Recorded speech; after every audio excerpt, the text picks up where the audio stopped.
So we're here at the SEMA show, and we've seen a lot of cars, but this 77 Firebird literally stopped me in my tracks, and we found Ron Jones, who had a lot to do with the build of this car. Ron, this is like one of the slickest second-gen F-bodies I've ever seen. What's the story behind this car?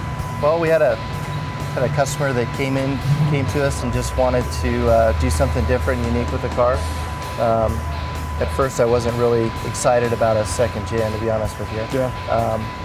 But we got our artist Jimmy Smith involved, and he did some renderings on the car. And now the thing that I noticed is how well everything fits, and I know that no stock plastic nose and tail fit like this. Right. One thing that we did do is we eliminated all the urethane bumpers and plastic in the car. So that's a fiberglass front end, and the rear bumper was hand built by the guys at Pinky's Rod Shop in Windsor, Colorado. And what did they make the rear out of? Steel. It's made out of steel. So I see it's all blended into the quarters now. Right. They they hung new quarters on the car, and then they built the rear bumper and integrated it into the rear quarters.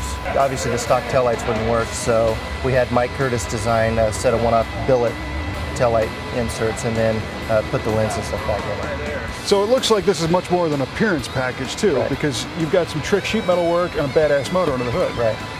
Yeah, I mean, it's definitely built for performance, and the customer wanted something that he could drive. So we've got Detroit Speed, hydroformed front suspension, and their quadrolink rear suspension with LS7 from GM crate motor with 6-speed behind it. So it should perform and drive as good as it looks. Well, tell me about this custom sheet metal work under here. Guys at Pinky's Rod Shop, all hand-built aluminum inner panels. We didn't want to see any wiring or anything hanging out, so that's what really smoothed up the engine compartment. They built the firewall as well. And all the Pontiac guys have been walking past here saying, "What's with the wheels?" Right. We wanted a wheel that would be something that GM would do today, but still had a Pontiac theme in it. So he drew a picture, and basically the wheel came out perfect. That's unbelievable. It's a very three-dimensional wheel, because that's like a Pontiac Arrowhead on the spokes. Right. It's the center of the wheel is anodized, and then the spears actually are brushed, so they bolt onto the back side. So it's a multiple piece. Right. Wow. Very cool. And the interior, not only does it look killer, but it smells fantastic. All the inner panels, the interior panels were all hand built. They work. None of the original plastic would fit. And the whole dash itself is done in steel, or hand built out of steel? Yep.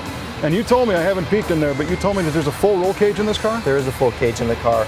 Customer wanted a full cage, but he didn't want to see it. So the only part of the cage that you can actually see is on the A-pillars coming down. Well, you guys did a heck of a job, and this car, you know, it's like to say a lot of the show cars at SEMA, you know, they're dripping wet when they get here. How long has this thing been finished? Ours is one that's dripping wet. Actually, it's got 2.5 miles on it. Was from the trailer into here. So wow. So this is the first time anybody's ever seen it. This is it. Yep. An exclusive. Well, Ron, I appreciate it. Thank you. Great job. Hell of a car. All right, thanks.